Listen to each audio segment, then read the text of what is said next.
Good morning India. दोस्तों नमस्कार। दोस्तों हमारे चैनल की कहानियाँ हर रोज़ इसी तरह सुनते रहने के लिए आप हमारे चैनल को सब्सक्राइब कर सकते हैं। इस वीडियो के पसंद आने पर आप इस वीडियो को लाइक कर सकते हैं। चलिए अब इस कहानी को शुरू करते हैं। कहानी शुरू करने से पहले मैं आपको दो बातें बता दूँ। इस कहानी के सभी पात्र काल्पनिक हैं। ये कहानी सिर्फ और सिर्फ आपके मनोरंजन के उद्देश्य से बनाई गई है। चलिए अब इस कहानी को शुरू करते हैं। तो दोस्तों ये कहानी ऋतुराज की है। आइए ये कहानी उन्हीं की बातों पर सुनते हैं। मैं गाजियाबाद में रहता हूँ। मेरी उम्र 31 साल। मैं दिखने में ठीक ठाक एक साधारण इंसान हूँ। ये बात 4 साल पहले की है, जब मैं MBA करने के बाद इकोनॉमिक्स से MA करने का सोच रहा था। मैंने डिस्टेंस लर्निंग वाले कॉलेज में एडमिशन ले ली। वहाँ मेरी हर संडे को क्लास होती। मेरी क्लास में एक लेडी भी आती जिनकी उम्र 40 के आसपास रही होगी। वो किसी स्कूल में टीचर थी। उनका नाम रमा था।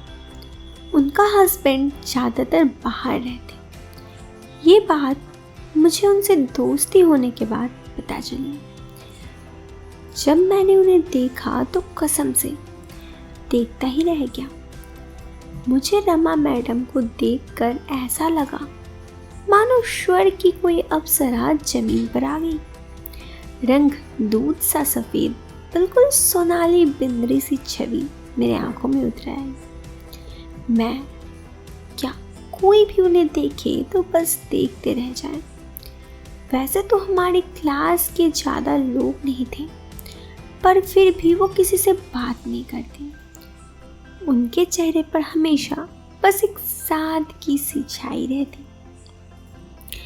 मेरा दिमाग ब्लैक बोर्ड पर कम और उनकी तरफ ज़्यादा होता। उन्हें देखने की वजह से मेरे पीछे बैठने लगा। मैं उनसे बहाने से बात करने की कोशिश भी करता, पर वो बात ही नहीं करती। एक रविवार हम सब क्लास में बैठे थे। अचानक तेज बारिश होने लगी। क्लास खत्म होने तक बारिश बंद नहीं हुई।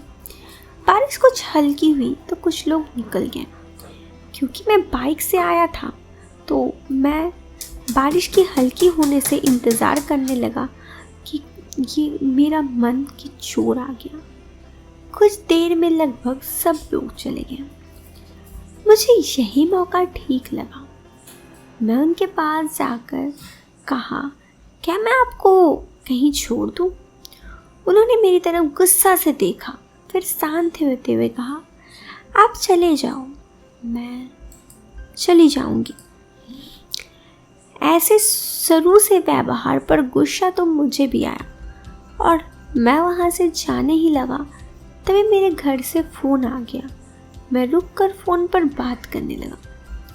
इतने में रमा मैडम वहाँ से बाहर जाने लगी।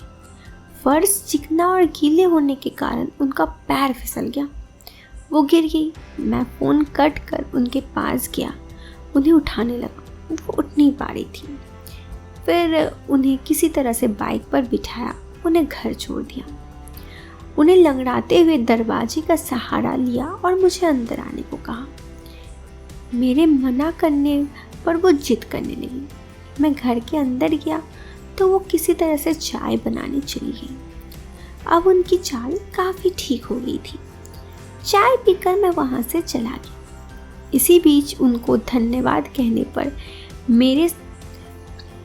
अरे ये तो मेरा फ़र्ज़ था। मेरे अलावे कोई भी होता तो भी यही करता। इस घटना में इतना ज़रूर था कि रमा मैडम का व्यवहार मेरे प्रति दोस्ताना हो गया था। इससे मेरा काम बन गया। उस दिन से हमारी बातचीत शुरू होने लगी। अब मुझे हर संडे का इंतज़ार रहता। धीरे धीरे हम दोनों एक दूसरे को पसंद भी करने लगे थे। साथ में मूवी देखने जाने लगे। घूमने फिरने के साथ साथ हर तरह की बातें होने लगी। अब मुझे इंतज़ार उस पल का था जब हमारा मिलन होने वाला था। एक दिन उन्होंने मुझे अपने घर पर ये कह के बुलाया कि आज उनका जन्मदिन है। मैं भी अच्छे से तैयार होकर चला गया। रास्ते में मैंने एक कलाई में बांधने वाली घड़ी ली उन्हें गिफ्ट देने के लिए। मैं उनका घर पहुंचा, उन्होंने दरवाज़ा खोला और अंदर आने के लिए कहा। वो उस दिन वो बड़ी बला सी खूबसूरत लग रही थी। वो उस दिन बैंगनी रंग की साड़ी पहनी हुई थी। जैसे ही मैं अंदर गया चौंक गया, अंदर तो कोई था ही नहीं।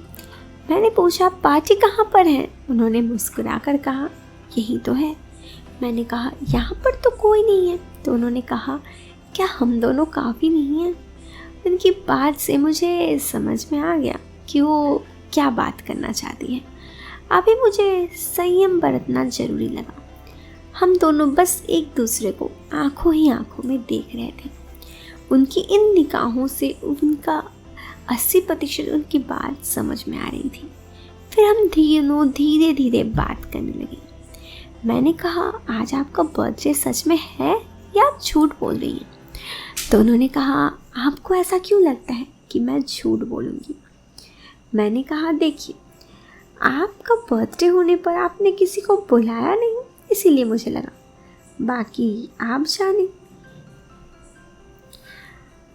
मैंने ये कहा तो उन्होंने कहा मेरा बर्थडे तो है, ये बात सही है, लेकिन एक बात तो है कि मैं इस बर्थडे को सिर्फ आपके साथ मनाना चाहती थी। मैंने कहा अच्छा, तब तो सही है। फिर मैंने उनके पति के बारे में उस दिन पूछने लगा तो उन्होंने बताया उनके पति काम के सिलसिले पे बाहर रहते हैं। शादी के 3 साल तक उन दोनों का जॉब एक ही जगह था, दोनों साथ रहते, लेकिन फिर उनका ट्रांसफ़र हो गया। फिर उनके साथ उनके बच्चे रहते। अब बच्चे भी बाहर चले गए हैं, वो अकेले बोर होती हैं, इसलिए वो क्लास भी ज्वाइन की है और अब उन्हें सही भी लगता है। बातों ही बातों में धीरे धीरे हम दोनों एक दूसरे के बारे में पूछने लगे। मैं सिंगल था, अभी तक मेरी शादी वगैरह नहीं हुई थी ना ही कोई गर्लफ्रेंड थी। ये बात मैंने भी उन्हें बता दी। फिर क्या था, हम दोनों का प्यार का परवान और भी चलने लगा। अब तो हम अक्सर फ़ोन पे बातें करते, एक दूसरे के साथ अच्छे से वक्त बिताते। ये सिलसिला यूं ही काफ़ी दिनों तक चला। धीरे धीरे हम दोनों एक दूसरे के बहुत ही करीब आ गए, जहाँ पर हमें दोनों ये भूल ही चुके थे कि आखिर क्या बात है, क्यों हम दोनों एक दूसरे से दूर हैं। याद था तो बस ये कि हम दोनों एक दूसरे को प्यार करते हैं, बस और कुछ भी नहीं। तो दोस्तों, ये थी मेरी एक प्यारी सी लव स्टोरी। कैसी लगी कहानी कमेंट बॉक्स पे ज़रूर बताएं। पसंद आने पर आप इस वीडियो को लाइक कर सकते हैं। चैनल पे पहली बार आए हैं तो सब्सक्राइब करना तो बनता है। हम मिलते हैं आपसे फिर एक नए वीडियो में एक नया इंटरेस्टिंग टॉपिक के साथ। Till then bye, take care, bye.